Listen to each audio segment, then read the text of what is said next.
Hello dear aspirants, welcome to WB prep. কি খবর তোমাদের?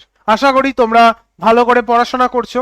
তোমাদের জন্য নিয়ে চলে এলাম খুব গুরুত্বপূর্ণ একটি আপডেট এবং খুব ভালো একটি খবর। কি খবর?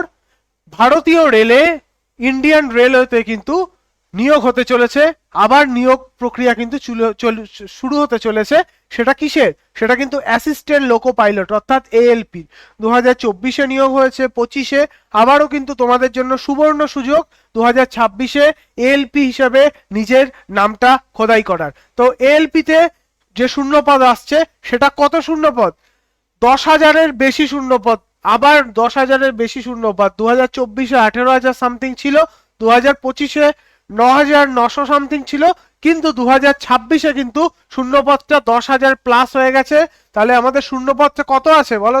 সেটা হচ্ছে 11,127। আপাতত ইন্ডিকেটিভ নোটিশ যেটা রেলের পক্ষ থেকে দেওয়া হয়েছে সেখানে কিন্তু 11,127 শূন্যপদ রয়েছে। তাই এটার বয়স সীমা কত? 18 থেকে 30 বছর। কবে থেকে নোটিফিকেশন? আজকে একটা ইন্ডিকেটিভ এসছে। ফর্ম ফিল আপ কবে থেকে শুরু হবে সেটাও তোমাদের চলো বলে দিই। ফর্ম ফিল আপ কিন্তু শুরু হবে 15 মে থেকে, ঠিক আছে?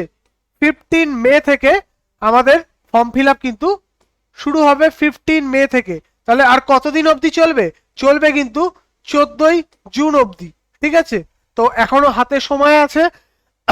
জাস্ট একটা ইন্ডিকেটিভ এসছে, তোমরা অবশ্যই ফর্ম ফিল আপ করবে এবং তোমরা সকলেই এলপির বিষয়ে জানো যে এলপির কাজটা কি, লোকো পাইলটকে অ্যাসিস্ট করা। তো এটাই ছিল আমাদের আজকের আপডেট ভিডিও। অবশ্যই এরকম ছোটখাটো ভিডিও পেতে ডাব্লিউবি প্রেপ চ্যানেলকে সাবস্ক্রাইব করো।